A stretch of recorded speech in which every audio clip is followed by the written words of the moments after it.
I wasn't looking at her.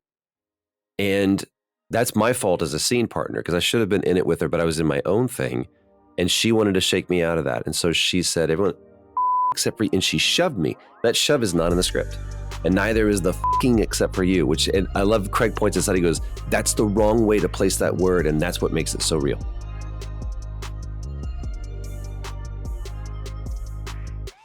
Welcome to Visionaries. This is our currently once a week live podcast featuring some of the most influential and successful people in gaming, the creator economy, and nerd culture.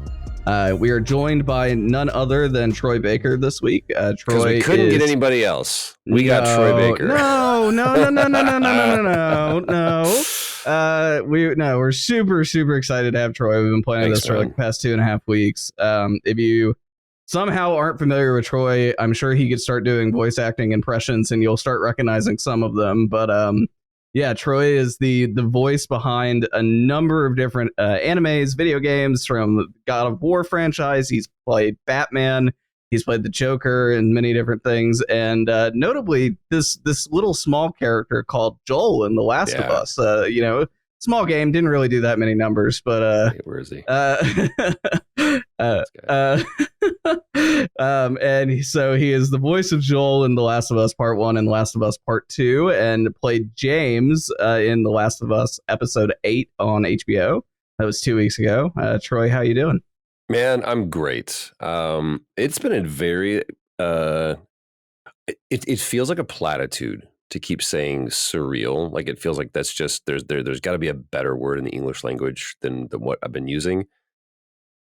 But that is the most fit, apt word I can use for the last year. Once the news of the HBO series was out, and it was no longer a speculation.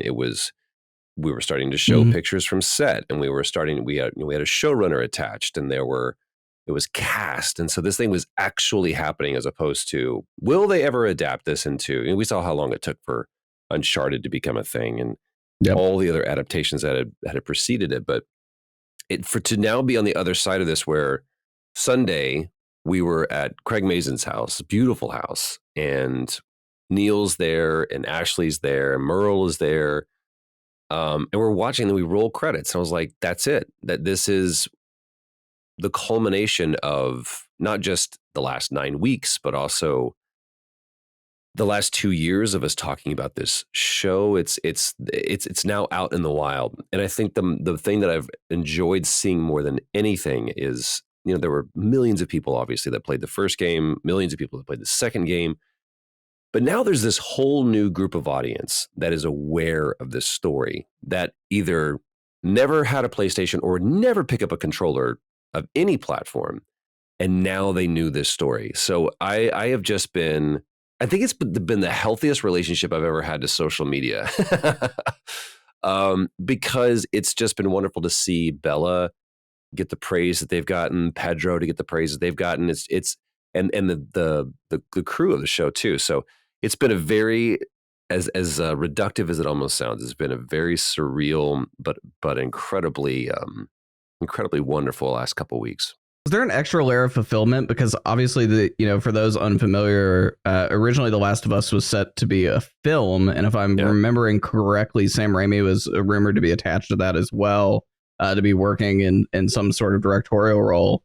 And all the reporting is the movie got scrapped. Neil had a quote, I think this past week, when he was talking about the origination story of Ellie's birth, and he was speaking about another interviewer was asking him about Ellie's dad, and his quote was like, I have all these stories that like many things haven't ever come to fruition with them, but I'm like now learning to save them rather than tell them all in interviews, because he's referencing obviously that getting cut, but did it feel even extra special that like this time it made it across the line and now it's actually finally here? Yeah. And the thing to me about The Last of Us is it is so unique. The time that story found the game sphere, it was ripe for it. If it had come out a few years earlier, I think that it would have been not received. I don't think people were really ready for it. And the ground had already been tilled up by a lot of other games that have come before it, notwithstanding BioShock Infinite. So BioShock Infinite was able to tell this incredibly thought-provoking story. It had been a while since we had seen something come from Ken Levine that had stirred us up and was using games as not necessarily to espouse a cause, but to at least curate a conversation about politics and about something more than just get the trophy, get the girl, wipe away the debt. But the thing that The Last of Us did was it was a very, very simple story, simple characters, but just executed so wonderfully. And to my knowledge, it had been the only thing that had been optioned to be some other form, whether it be a film or TV, whatever, after one game. And Neil actually corrected me. He was like, that's not exactly, that's as they said in Independence Day, that's not entirely inaccurate. The only thing that had preceded that was Uncharted. Uncharted had been optioned before it was even a game. But for public purposes, The Last of Us, everything else like Halo or Tomb Raider or Mario or any of these other things have been optioned to be adapted into a different screen after they had been a franchise. And The Last of Us just hit everybody. It's like, wow, this is incredible. So the first thing, especially at that time, it's 2013, 2014, I think, when they really started talking about optioning it, was TV. No, not TV, but film. Like that's where we're still going to the big house, still wanted to do the big screen. There was interesting things happening on TV, but nowhere near what was happening in film. So the obvious choice became, let's do this as a big blockbuster feature. So Neil sat to writing this thing down, and being his friend, I got to see what that process was like. And he was like, I just don't know what location I get rid of, what character I start to meld together, because I have to fit this in within 2 hours. And it became this interesting hypothesis of like, maybe that form is not the alpha form for storytelling. Maybe what we're doing is actually the alpha form, because we can spend, and I heard somebody say, it's like the Last of Us series was so rushed. I'm like, it's a 10 to 12 hour game. Maybe you can get through it sooner, but on average, it's about a 10 to 12 hour game. The series was over 9 hours. So it's almost a 1-to-1. The difference is how we spent that time. And the thing that I think episodic television is a little bit more 1-to-1 with a game is because you're able to spend more time developing characters that only existed on the fringe of the story, or really spending time more in location. Because when you don't have the exigencies of game mechanics that are driving you forward, it opens up opportunities within narrative. And to me, that's a better alternative to, I think games are one of the best ways to tell a story ever, because it's we've always been trying to immerse our audience in our tale. So if I drew on the cave walls, I was like, you should have seen the size of this woolly mammoth. I'm trying to tell you what it was like for me, the fear, the excitement, the adrenaline, all of that. The best way for me to do that is go play it here. And when you observe something, there is a different layer of observation. There is a different layer of experience that happens when I'm just watching versus actually playing. We had Jason Concepcion, the nerd culture commentator, on the show a few weeks ago when the series first started premiering, and we started to realize kind of how outsized its impact would be when the numbers started coming out that like 16 plus million people had watched the first episode in like the first 3 days. And we're like, okay, like this is like TV's next big hit.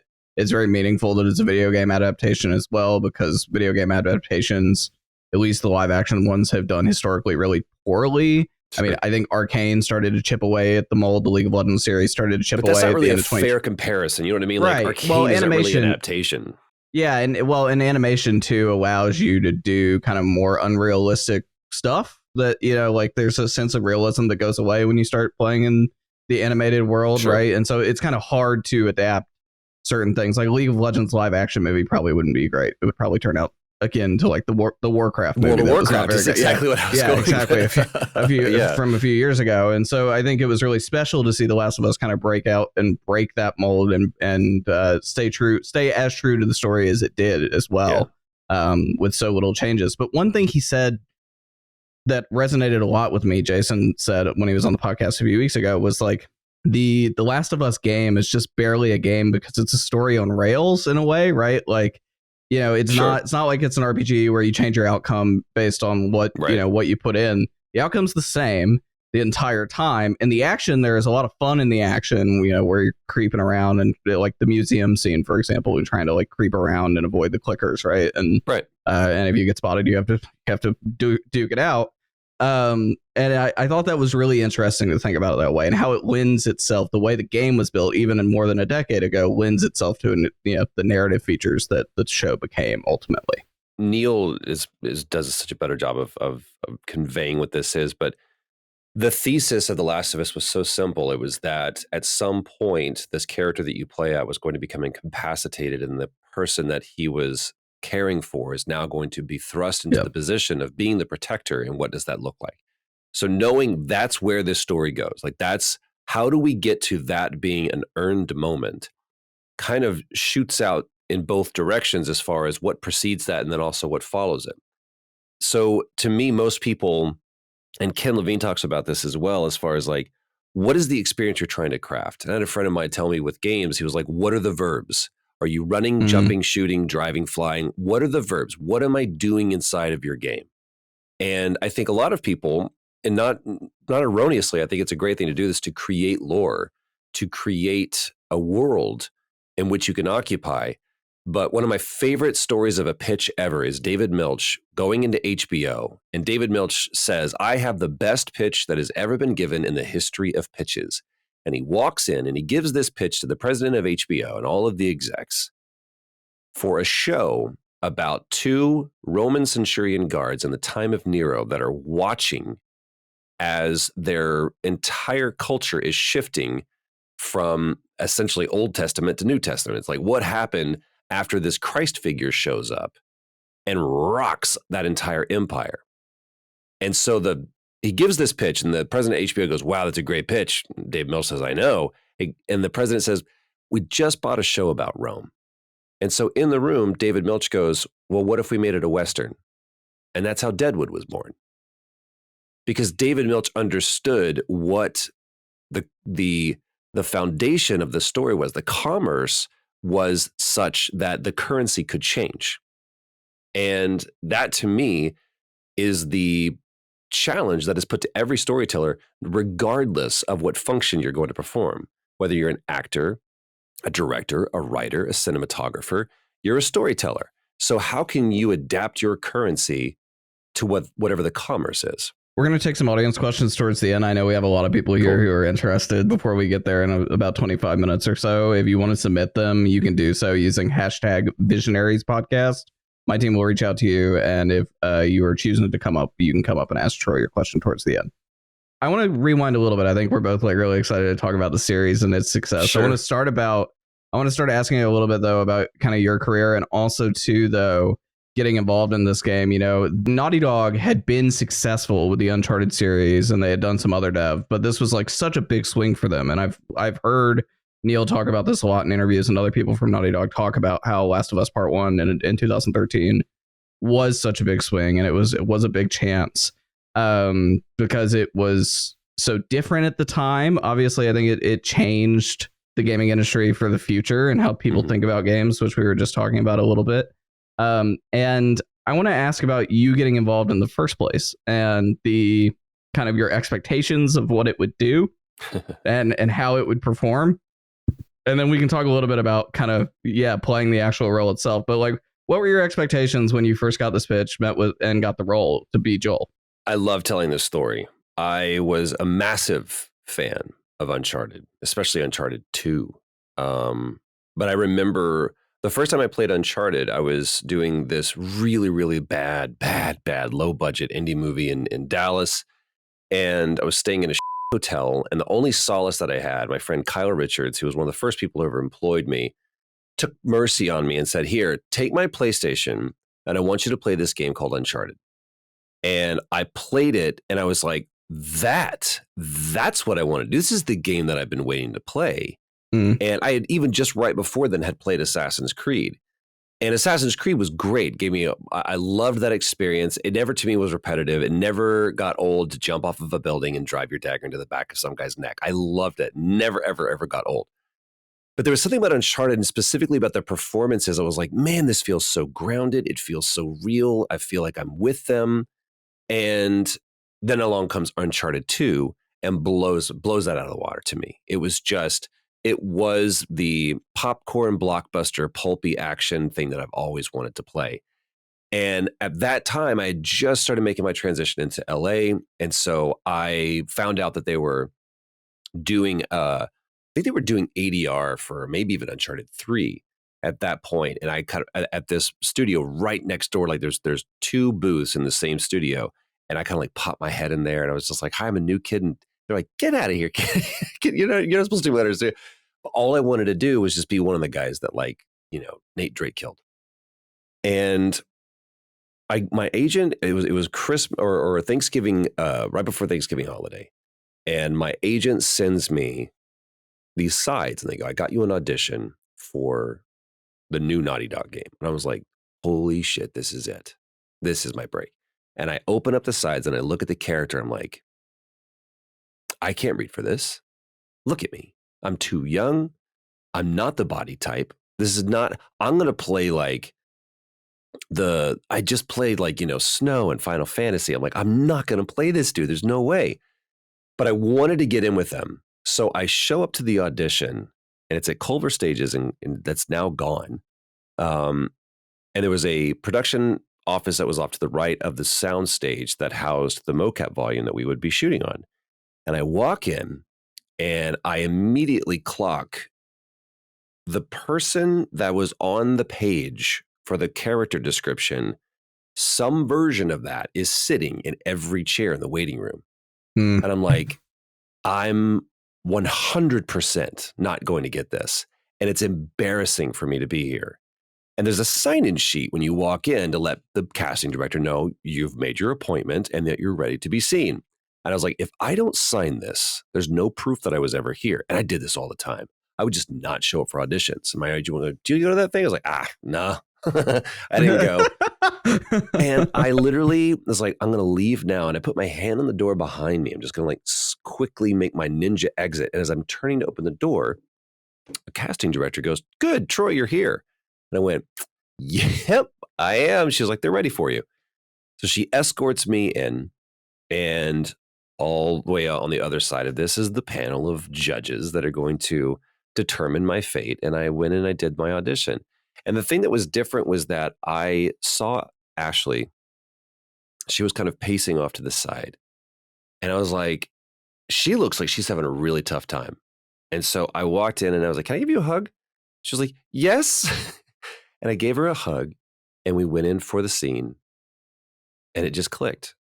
There was no, I'm going to give this guy a Southern accent. There was nothing on the page that said anything like this. And I don't even remember saying anything about being from Austin or I was whatever. about to ask about that. Yeah. Yeah. It was just, I looked at him and I was like, I don't know, this is that dude. In the same way that you don't wake up and go, okay, what am I going to sound like today? Or you never made that conscious decision to sound the way you do. One of them, this is what blows my mind. If I were to walk up to you and say, hey, tell me 3 things about yourself, you would probably tell me your name, where you live, and either your age or what you do for a living. Those are the 3 to 4 things that you would tell me that define you. But what's funny is those are 4 things you have absolutely no control over. Your name somebody gave you. Your age was determined by when your parents decided to have a glass of wine and go to bed early that night. Where you live, most people either still live in the place that they grew up or moved when their parents decided it was time to move or went to school that allowed them to be there. That's where most people are. And your job, most people don't like their job. And I know this because the number one question that I get asked is, how do I do what you do? Because I hate what I do. Yeah.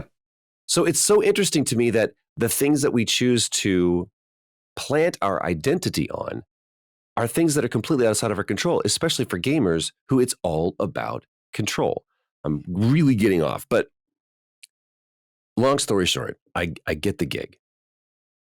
About, I don't know, maybe a month or two later, they bring us in because they want to kind of run down the same pitch that they gave Sony to. And they're like, here's our story. We just want to walk you through what this experience is. And it's Ashley and I. And after about an hour of them walking down beat by beat what the story of The Last of Us is going to be. And at that time, it wasn't even called The Last of Us. It's called T1. They said, you want to take a break? I'm like, yeah. So at the time I was still smoking, and I stepped outside and Ashley was next to me and I lit up a smoke and I was like, do you realize that if this thing sucks, it's because of us? Like, they've got their shit on lock. They know exactly what they want. And that story that they just told us is incredible. It's not like, I'm wondering how they're going to pull that off. It is, we saw it. We saw it all the way. But what's funny to me is if you have that original first printing of The Last of Us on PS3, on the top right corner, there's a badge on it that says from the makers of Uncharted. Yep. And that was Sony going, we make good games. We promise that you'll like this. Trust us. Because they weren't sure. They had no idea if it was going to be a success or not.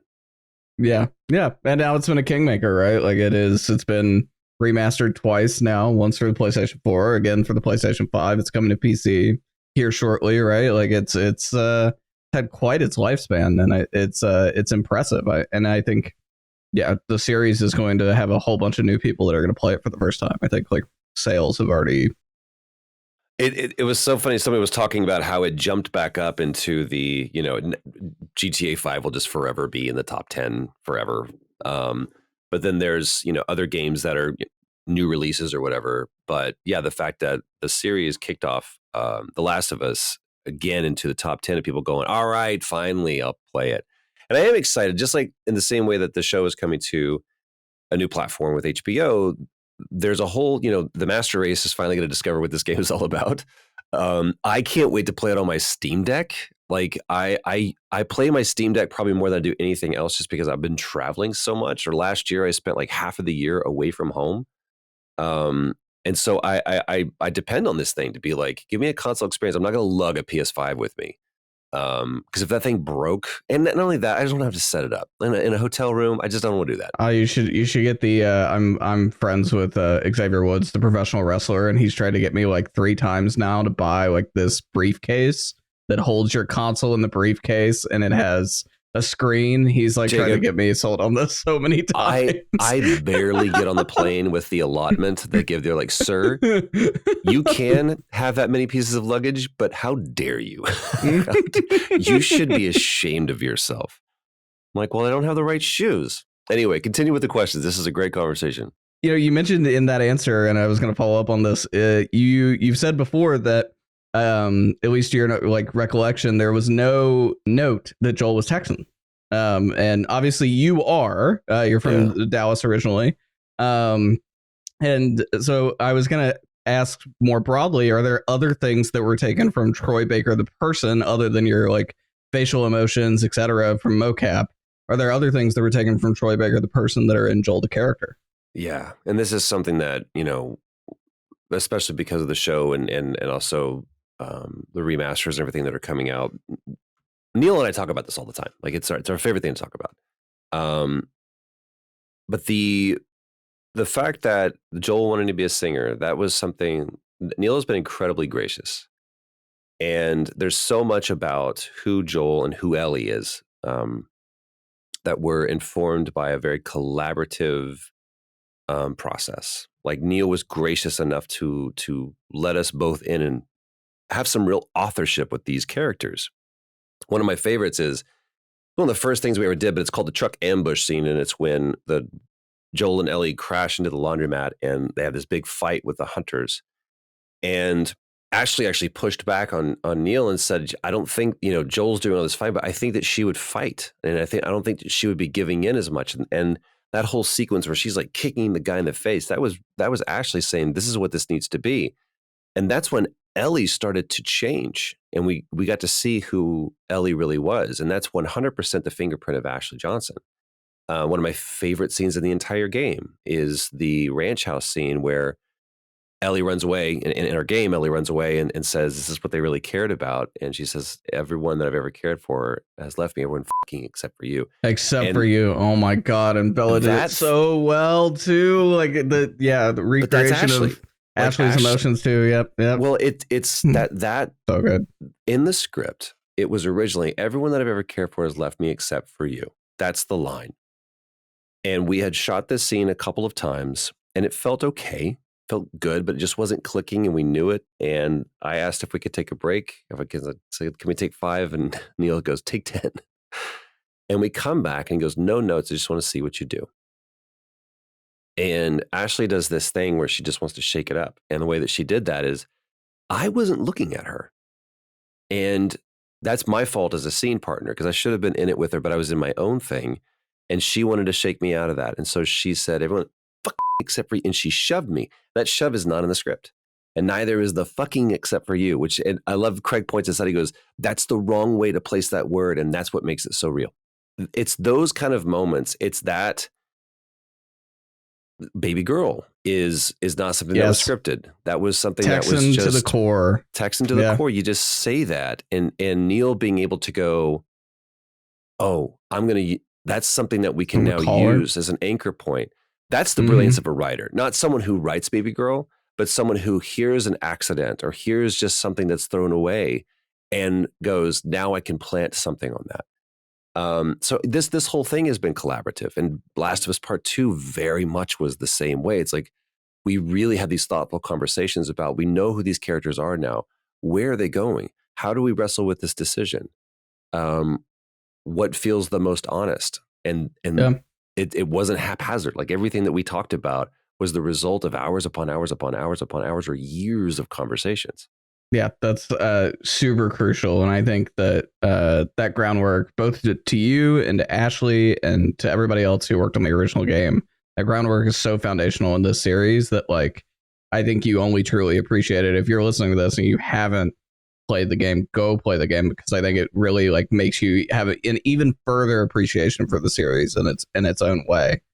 Because the foundation was so good. It just like, I won't say it got even better, but in a different medium, it had its sort of idiosyncrasies in the show that were special, and it was people like Pedro and Bella and others layering, and Nick Offerman, etc., layering their own thing on top of this good existing material, basically. Yeah, absolutely. So I think the series enriches the show; it doesn't replace it. Yeah, it's a good word. Yeah, I was going to ask about something I've watched a lot of Bella and Pedro's interviews on the press tour for the show as well. Yeah. And the question they've gotten from almost every interviewer is like, how much, source material, did you play the game? Did you play the game? Did you read the comics? Anything? Right. And they were like, eventually we either watch playthrough or put our hands on for it. Pedro said that his nephews are very big into the game, and we're really excited when he got the casting gig. But they had shied away from it, and I think even encouraged maybe by Neil to do so, to like not do it and really deliver their own thing rather than trying to mimic you and Ashley in particular. I want to spin that into something I'm curious about how you've looked at into your career. You, especially with characters in like the DC universe, iterations of Batman, Joker, Robin, all the different things that you've voiced over the years. These are extremely deep characters, right? Like decades of comic books and video games and animated and etc. And like amazing, fantastic voice actors and live action actors who played them, from Kevin Conroy to Mark Hamill to Heath Ledger. Go down the list, right? Of all the different people who have touched those characters and made them unique and special in their own way. I'm pretty sure you can't avoid Batman, Joker, and all the other, kind of those lore deep roles that you've played in your career. But when you get gigs like that, and the things that you did in the Arkham series and others, how much of that, like, sort of pre-studying of the past that came before you, are you doing before you walk into the role? For me, it's decades, my whole life. The Batman the Animated Series is the show that I ran home from school every day to go watch. And it didn't matter if it was an episode that I had seen countless times or even one that I liked. It was about hearing that theme song. And I was just like, man, it was such a warm blanket to me. And it hit me. I mean, I grew up with Robotech, GI Joe, Transformers, Thundercats. I mean, I all of the OG animated shows of the 80s and 90s. That's who I was as a kid. Those were that was my gag. That's what I was into. But Batman the Animated Series hit me in a completely different way because it was the first time ever where, I don't know if you do this, but if you read a comic book and you there's a score and there's voices and it moves. It's not a static panel. There's life and there's a, a dynamism to reading a graphic novel to someone like me. Other people, it doesn't hit that way, and that's fine. But for me, it's like I can see there's an undulation on the page that's happening. I can see the scene. And Batman the Animated Series was the first one ever that just went like, yeah, that on screen. And the representations of not only Batman, but also Bruce Wayne, and that's why I think Kevin Conroy is the best Batman and will forever will be, is because most people cast Batman, and where they fall short is casting Bruce Wayne. And they often don't realize that both are a mask. And that really, whoever Bruce Wayne was died in Crime Alley along with his parents. And now we have two versions of this broken person, one that dresses up at night and the other that dresses up during the day. And Kevin gave me that. He gave me both of those things. He gave me this thin veneer of a billionaire trying to be the best version of himself that he could. But at the end of it, he's itching because all he's waiting for is the sun to go down so that he can go fly on rooftops.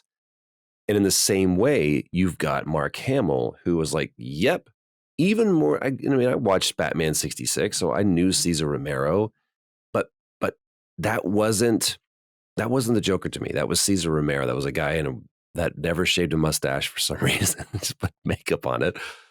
Mark Hamill, that's just the Joker. That's what I heard in my head, especially when like reading like Killing Joke. And so I go into that audition and they're like, here's this random character that we're casting. I was like, well, this is clearly the Joker. And they freaked out. They were like, well, what makes you think that? I'm like, because man, I know the source material, dude. Come on. And I have no idea if everybody else thought the same thing as well, if it was just that obvious, or for just me, I was just like, I'm a nerd and I know what this is. So when they present that to me, I was like, well, do you want like a young Mark Hamill? Because it's clearly younger. Do you want like a young Mark Hamill? Or, I mean, are you trying to replace it? What's going on? They're like, maybe if just you wanted to pretend that it was a young Mark Hamill, let's see what you do with that. And so I do that. And I never like, I get to do my Mark Hamill impression. I've never done that before. I was just like, all right, well, this is going to suck, but I'm going to do this for my own, just to tickle my own funny bone. And I did that. And then they offered it to me. And I said no, because I was terrified that I was going to bomb, because I was running good. I was running real hot. And then all of a sudden, here's like, now we found his limit. He can't do this. And thanks to Ames Kirchen to this day of being like, hey, man, we're not going to let you fail. We're going to spend millions of dollars on this game. We're not going to let you be the weak link. And so it's people seeing past my own ego and being able to go, he'll grow up and he'll get his shit together and he'll actually be able to do something good. So the way that I approach it is the way that I think you should approach everything is Joel is not aware that he's in a game. And every character that I play, whenever I hear this director or whoever say, well, what we need to do is in the game, we need to make sure the player understands. It was like, stop. The character doesn't know they're in a game. That is your design. And I would love to know about your design. But if you're talking about a character moment, if you're talking about a story moment, if the reason why we're doing this is to make the player do something, that is immediately a divorce of the expectation, because we told people we're giving you the agency, we're giving you the control. And if we're just pigeonholing them into something, that's bad design. And you can't fix that with story or narrative. So let me just say this. I am the least qualified person on paper to be talking about this. I have no formal education. I have never received an award for what I do. I don't know. I had to look up what the Meisner thing is. Like, I don't know these things. The only thing that I know is for the projects that I've been a part of, I've asked questions or I've made mistakes, sometimes both. And so the only qualification, the only accreditation that I have, the only certification that I have is a long, long list of mistakes that I've made that people have been kind enough to go, don't ever do these things again, but can we point out where you erred? And that to me has been able to go, oh, I'm going to tuck that one away and roll that one into the next opportunity. I'll probably make another mistake in that opportunity, but at least I won't make this one. So I'm someone who rushes headlong into the storm if for no other reason than out of my own ignorance. And I typically come out on the other side, battered, beaten, and bruised, but a little bit smarter. That's the only reason why I can talk to you about why I do what I do. That, and I'm so passionate about it. I love this medium and I love my job. That reminds me of a conversation I had some years ago with Michael Barbaro, the host of The Daily, the New York Times podcast. And I was getting into podcasting and I was like, hey, like, it's sort of how, like, how do you like think about your voice and like, you know, honing it, having listened to that show from like the very beginning, obviously one of the most popular pods in America. And he was just like, I don't. It's like, I just have really good producers. He's like, they you know, they just come back like every time and just tell me, hey, like this is, yeah. There is something to be said for the auteur, but I don't like working that way. I've never been. I always like to play with. I always equate everything to music. I've always wanted a band. Like I love. There's nothing like playing with other musicians. And there's people out there that can just go out there, them on an acoustic, out on the road, and it's an amazing experience. That's not who I am. I love it when I have an idea and it's made better by people that are far more talented, more experienced than me. And that to me is one of the reasons why I love doing games specifically is it's all about an economy of trust. Because if I walk into, like, I've got my vocal booth right here, and after we get done with this, I'm going to go in and I've got a quick job, and they're going to go, all right, we're going to give you a script and a microphone, and that's it. And what we need you to do is convey this intention through us. And that's, you're just going to have to trust that we're going to take your voice and match it with the right visuals and the right music and everything else so that you don't sound like an idiot. And I go, okay, that's the agreement that we have. But if I step foot on the Last of Us HBO series, and now we're in a multi-million-dollar production with a cast and crew of 1,000 people, and they have scouted this location and retained the permits for it and brought in truckloads worth of gear, and there's millions of dollars worth of equipment that's all surrounding me, and there are skilled, trained people that are there to function for the audio, the visuals, the hair, makeup, wardrobe, props, set deck, all of lighting, all of those things that were required to do this production. And they go, okay, we're going to trust that you have done the homework for you to bring this scene and your character to life. Action. The trust is now on their side and the onus is now on mine. So yep. We trade these resources between I don't have any, you're not giving me anything, but I'm going to trust you that you will take what I'm giving you and you will somehow translate that or interpret that into a believable performance. But if you give me all these things, I'm going to respect that trust. And that to me has really been a great equalizer as far as how I move forward in my career, because I realized this whole thing is very precariously predicated on trust. Great answer. I think it kind of a little bit of inside baseball on what it is like to be an actor and a voice actor, and the feedback that you have to get. It's a hard career to make it in. This is what I would say. You know? I like there was this delineation made between those things, and I think what I just said kind of speaks to removing that moniker and that qualifier, because no one ever said, all right, this is going to require some face acting. I'm like, well, we just call it acting. Acting is acting is acting. And there's sometimes when, you know, like I said, what tool is being given to me? Because the job never changes. The challenge never changes. The challenge is, can you make me believe what you're saying is true? We're all lying. We all know that we're lying. But if you can make me believe for a second, I can suspend my disbelief and believe that what you're saying is true. That is acting. So regardless of whether it's just a microphone or if it's a full camera or it's a weird, stupid suit, the job never changes. And so for people, I think, who say, I want to be a voice actor. I'm like, well, do this first. I understand Yeah, why you're be an making actor that. first. Yeah, you've got to be an actor first. Because like H. John Benjamin, terrible voice, amazing career. There's so many people, like you listen to Steve Bloom. Steve Bloom's got that voice that sounds like he swallowed a lawnmower in his puberty and it's just stayed there. Or Peter Cullen or Kevin Conroy. These people have amazing voices.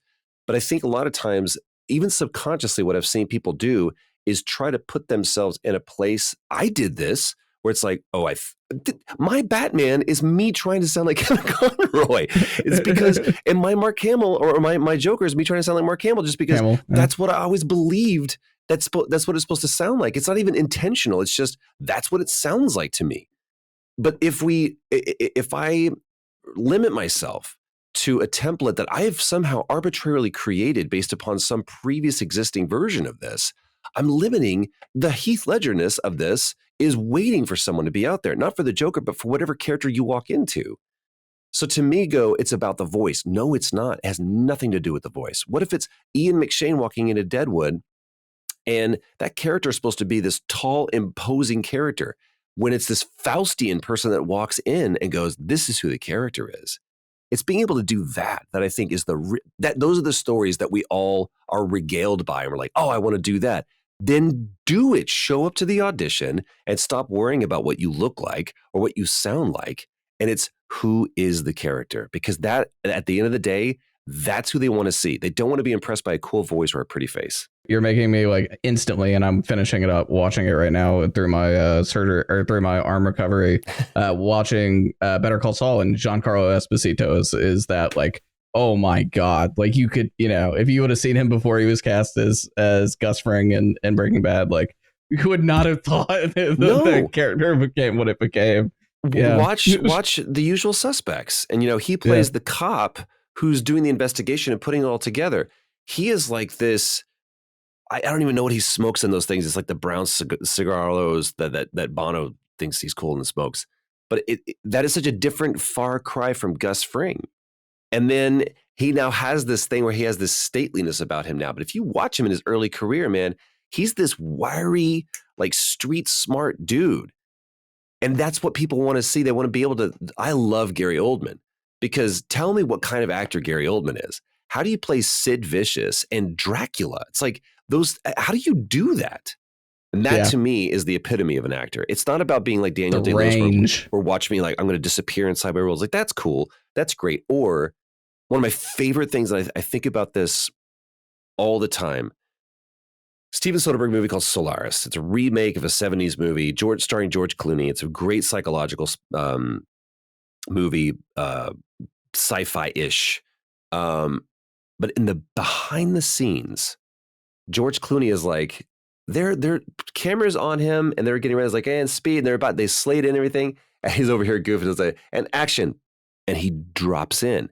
It's like, it's the same thing that I don't play sports. But if you watch a football team and it's all like, everyone's like calling names and they're like yelling and they're like hyping the crowd up and everything. And it's set and boom, they lock in. That to me, let me give you a bad version. Okay. I did a game once and it's a mocap gig. And so I like to be the first on set because I used to be really, really late. And Steve Zahn is the one who actually helped me first with not being the one who is late. He says, never be the one they're waiting on. And I was like, oh man, what that means as an actor is incredibly important. It's about not what I'm owed, but what I need to give. And so I was chronically late and I stopped being late. So I showed up on time, if not early. And I like to be early. But there was one day on set where this actor beat me to set. And they beat me by a lot because they were already in the middle of the set on this table and they're wailing like they were at a funeral, just crying. And this apparently has been going on for a while because no one is doing anything about it. They're just all milling about, doing their thing, setting up cameras, doing whatever. And all of the actors had this one long table that we all sat at. And I set my stuff down and looking, going, no one's going to do anything. And someone walks over, is like, excuse me, can you go do this over there? Because we need to move. Like we need to set up and do our jobs. And so he goes over the corner and he continues just crying. We had a big, heavy star on our show, and he walked in and he was like, good morning, everybody. And he immediately clocks what's happening in the corner. And he just, rolls his eyes. And I was like, what's happening is he's preparing. And it dawned on me, this guy was getting into character for his role for a scene that was third shot up, meaning we probably wouldn't even get to it before lunch. And it's a scene in which he did not need to cry. I was like, what moment is he creating? And there's so many times when I've walked in as an actor to a scene completely filled up with my own choices and bullshit and not being able to listen to whatever it is that person in the scene is trying to give me. And I would challenge any actor to come in empty to the scene. And trust me, it's thrown some directors off. It's thrown some, they're like, hey, we don't think that you're being very serious about this. I'm like, absolutely not. Absolutely not. I am loose and goose. And I'm just, it's the same thing of like anybody who has ever been in a car accident. The person that was the most relaxed is the person that could take the hit. I do not want to anticipate that hit so that when it hits me, I'm ready for it. And so it's a great Richard Burton quote where it's like, I will give you everything, but if you give me nothing in return, I will take it from you. And so I come in going, I don't have anything. I am 100% empty. And I will, what do you need from me? What do you need from me? What do you need from me? What do you need from me? But if I come in going, look at my tears already, they're already, flooding up here and I'm just waiting for it to drop and all that. I'm not listening to what other person is giving me. And that's how you get a scene like Ranch House where Ashley has to push me to shake me out of my own choice. I'll harken back to that. The more and more I think about the show, I need to rewatch it too. But the Jackson episode is so good, and Pedro's I call it like the woodshed scene, like where him and Tommy are sitting there and like talk. It's the second part of talking about the grief, right? Part one is sort of the bar scene where Tommy tells him that Maria's expecting, and then the woodshed scene. It's like, oh my god, like that is Joel. That is the broken person inside that makes those decisions. Well delivered too, extremely well delivered, communicated through the screen. So Pedro did a fantastic job. I think everybody would agree with that. But we're gonna start with some audience questions. Great, bring it on. We have one from Sebastian M. They're gonna ask it over the phone, Troy. So if you want to crank your volume up, Sebastian, you can go ahead with your question. Hi. My name is Sebastian. Yeah, big fan of your work, Troy.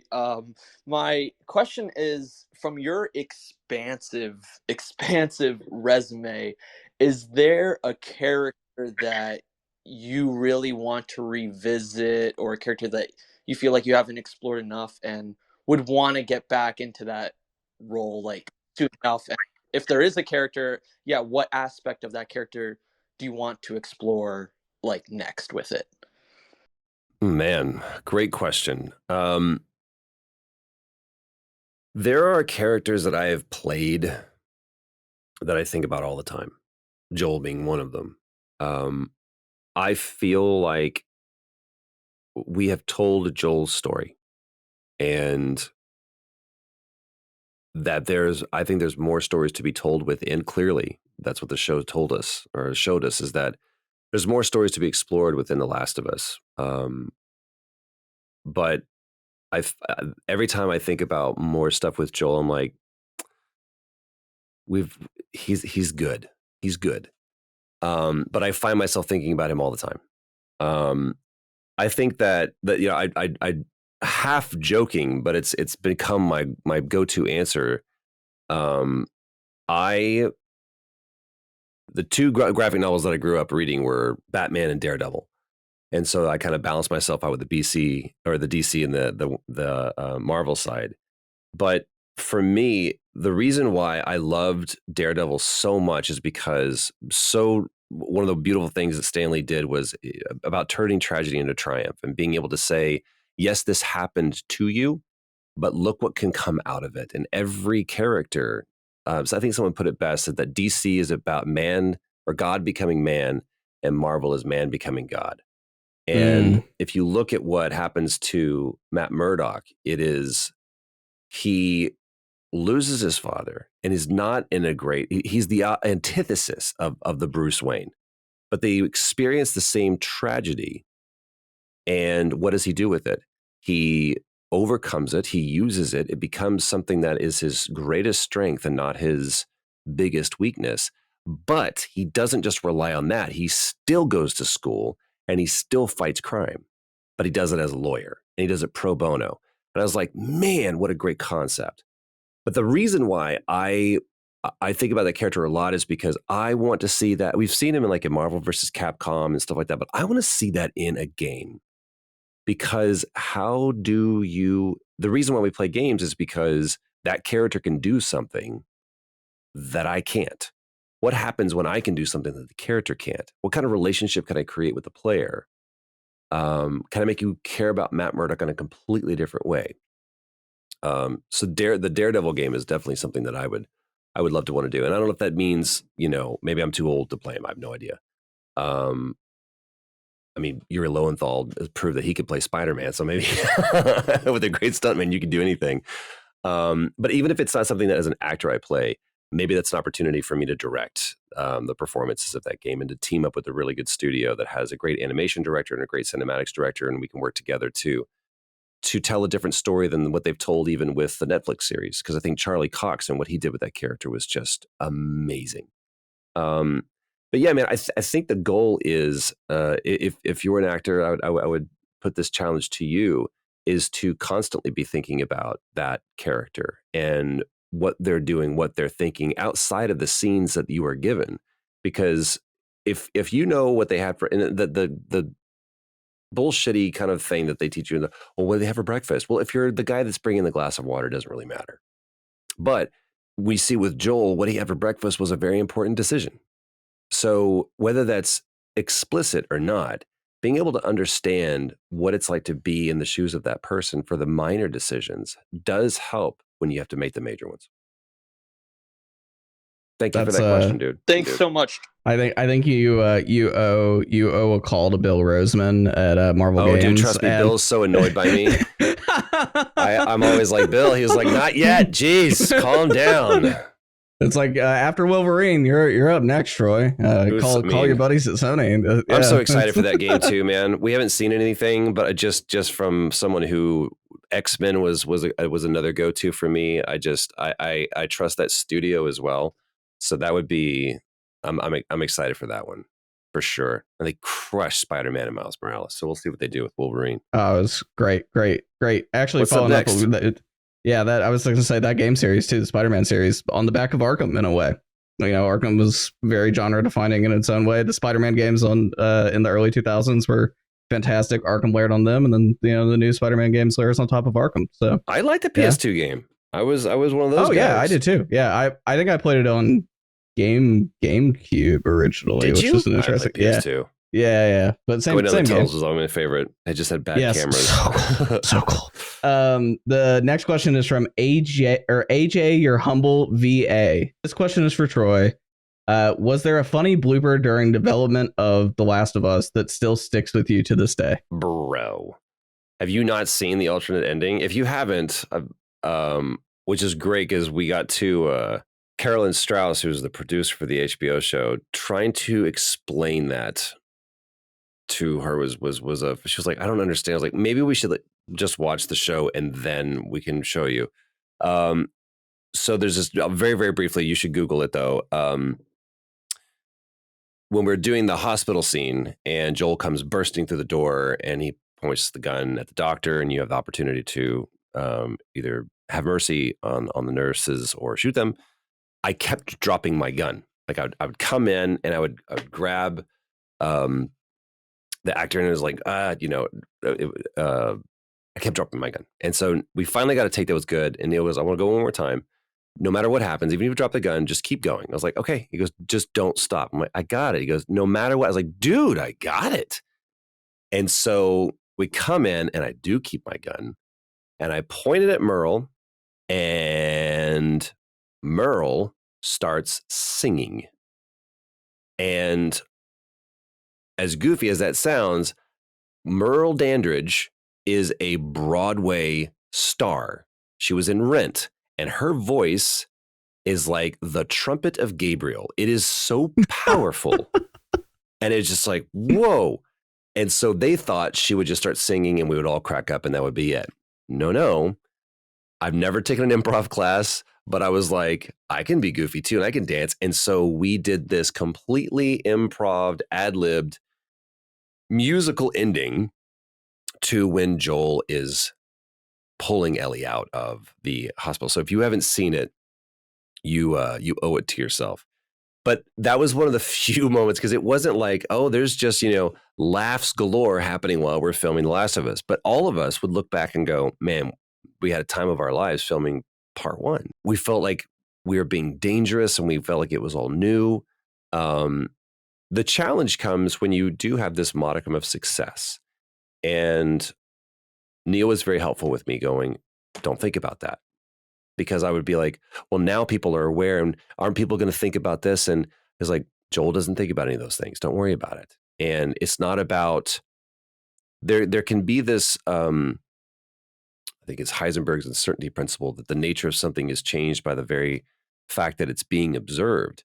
And being able to distance yourself from the expectation that doesn't exist. There is no, this is what I love about awards. And while I do support people giving awards, and I do support my friends who win awards, the chasing of the award, and we're just coming off of the historic Oscars that just happened, where Brendan Fraser and Keough Kwan just win Oscars, and Jamie Lee Curtis wins her first Oscar. These are big monumental things. Those are great accolades, well deserved. I love the stories of them, but it doesn't change the work that they did. If they didn't win that award, it's not like all of a sudden Brendan Fraser's performance is now less. Do the work. And if 12 people or 100 people in a room randomly decide that your thing that year they think is the best example of that thing, great. But if you don't get it, it doesn't change your work. And that to me was the liberating of myself of the necessity of feeling the need to have that validation was really, really comforting. So for anybody who's out there chasing that Oscar dream, I want it for the studios. I want Naughty Dog or Summerfall Studios is this new studio that is based out of Australia. We're doing this wonderful interactive musical that I've had the opportunity to direct the performances with my dear friend and collaborator, Austin Winter, who's the composer, and also in a lot of ways working on the design. David Gator from Dragon Age is our writer and creative director. This studio has worked one of the hardest I've ever seen on creating a truly unique, not only IP, but also just experience. I want them to win the awards because then it helps the studio. There's a monetary thing that can be attached to that. There is some trust that can be attached to that so they can continue to make games. For me, it's going to sit on my mantle and it's going to mean something only to me. It's a very kind of masturbatory thing. So I don't slight. I'm going to be a presenter at the BAFTAs. I support those institutions. Just don't chase that as an actor. You'll find it very empty on the other side either way. We're going to end with our last audience questions, which is from Chris Santiago. We haven't actually gotten a chance to talk much about your role in the show because we've had a really in-depth discussion about the creation of things, which I've appreciated. But this is about you portraying James in The Last of Us episode 8. So go ahead with your question, Chris. Troy, how you doing? Happy Thursday to you. I echo everybody else's sentiments, man. Terrific job in everything you do, and big fan over here in Miami. Just wanted to hop on, man. And first off, kudos on an amazing portrayal of James on The Last of Us HBO Max series. And just kind of want to just get a little more in depth. You talked about it during the pod that you guys do after each episode, but I just want to ask for myself, because you played the titular role of Joel and then got to play just almost a completely different character in the show itself. Did that provide for you some sort of like just different perspective on every character like in the entire like franchise of that? Just because, being with David's crew there, they're in a different pathway and different mindset than like Joel is. So when you're putting yourself in that sort of role right there, like do you kind of like look at it and kind of almost empathize a bit more with the different characters and kind of like what they're own like individually going through as compared to like what Joel went through? So thanks for taking the time, man, and definitely again, big fan. Thank you for taking the time to answer my question. That is a great question, Chris. Thank you. And it speaks to, I think, a greater principle. Yeah, having my involvement and awareness, and there's a lot of people that came onto the show. Like Nick Offerman is like, I have no idea what this show is about, but I do like the character. And he knew Craig, so he trusted Craig. But I think having the awareness of what the story and what the world is does kind of give me a little bit of an edge, if nothing else. But to me, the greater principle is, and one of the greatest achievements of The Last of Us, is that there is no villain, or everything is a villain. And that's the beauty of what sets up part 2, is that Joel is our hero, but to somebody else, he's the villain. Mm-hmm. And it's all a matter of perspective. It's all how you choose to look at it. But this isn't the last of James, right? This isn't the story of James, nor is it the story of David. But for them, and from James's perspective, this is 100% his story. So how do I not make him a henchman? Now, I'm not going to add lines. In fact, there were some scenes that were, for the necessity of the story, were cut. Some lines that were cut. It's all about what is the best version of this story. But my job never changes, which is, how can I make this the most believable and hopefully relatable character that you can? Because if you can't relate to James, he's A, not a threat, and B, he's very flat and one-dimensional. So there's nothing, every time he comes on screen, you're like, ugh. So I wanted to make sure that he didn't just look like David's thug that was waiting to kill somebody. And sometimes that can be a contentious conversation with some of the creatives, whereas they think that that's kind of who you need to be. I'm like, well, that's great. I'm going to do something a little bit more than that. For me, James is wanting to be the equal to David, because David is looking for an equal. So once I recognize that is a goal of David's, I want to be that person. The problem is he will never be David's equal because of what David lists as the qualifiers to be his equal. You're loyal. Got that in spades. I'm very loyal. You are brilliant. Seem to be pretty smart. You have a violent heart. That's what he tells Ellie, those 3 things. James does not have a violent heart. He is skilled and trained and pragmatic, and he will take out the horse. But when it comes to shooting the girl, he stalls, he chokes, and he has to be goaded by Josiah. He goes, do it. And it's not that David stopped him. I am doing everything I can to not do what pragmatism is doing to tell me to pull the trigger. So, and the whole thing about, well, maybe it's God's will. James doesn't believe any of that. He recognizes within David what David is doing, which is weaponizing hope and faith to be used against the masses to control and oppress. And sometimes that is what has happened throughout history, where people think when all of the tangible resources are missing, people will cling to the intangible, like hope, faith, belief, trust. So that's what David uses as his weapons, and James recognizes that. So me leaning into those things, that is the challenge, and I will take that to everything else, because the second that I smack a mustache on a guy, even with Higgs, man, like Higgs is so much fun to play. There's this great, rock star quality about him. He loves to upstage, but once you realize that that's all a front, it's all performative, that to me goes, oh, now I understand the theater of it. Because once you see him, Harryhausen had a great quote where he says, the most frightening monster is one you can imagine in repose. Can you imagine the dragon sleeping? Because then it's terrifying. So it's all of those kind of things that, to me, it's not about, don't worry about your choices. Don't worry about, oh, I'm going to do this big grand gesture. It doesn't matter. And every time I catch myself rehearsing my performance, I stop and I will strip it down to just the words. I'm like, this is what I need to say. Why am I saying it? Do I need to say this? Is there a better way to say it? What am I doing? There are lines that I cut all the time for myself. I was like, he doesn't need to say anything here. Or I want to sit down. I just don't want to do anything.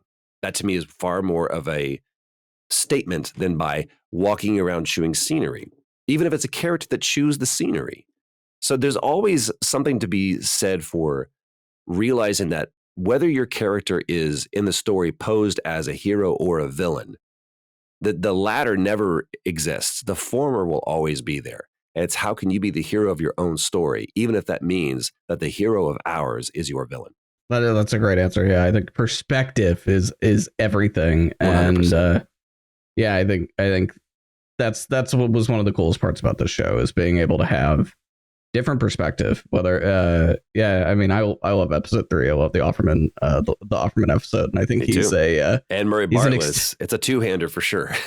Oh yeah, and I almost laugh because it's like Ron Swanson the extended edition, right? Like it's very Offerman plays the people have done like mashup cuts of like the Parks and Recs character and the and that's the thing, man. People will always do that. There was somebody on social media was like, "Here, Troy's just doing the Joel voice for James." I'm like, not at all. But people will see what they want to see. The challenge to you as actors is cut through all that, and can you present what you want them to see, in spite of what they want to see.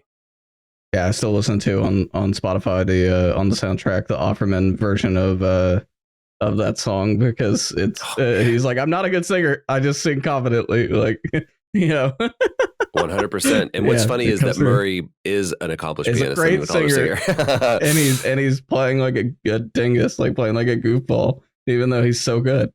Anyway, thank you so much, Troy, for joining us. Thank you everybody for listening too. It's been a wonderful discussion. I'm super happy to talk about this. I was really looking forward to this episode. If you were new here, we are back every single week.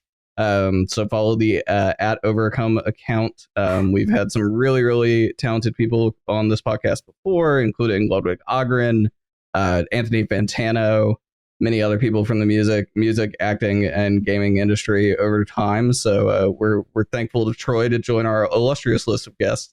Not that he needs any more praise for his work. But we'll give it to him because he's done such a great job. So, Troy, thank you so much again. Thank you, everybody, for listening, and we will see you next week. Thanks, guys. Thanks for watching Visionaries on YouTube. For more content, please subscribe to the Overcome channel.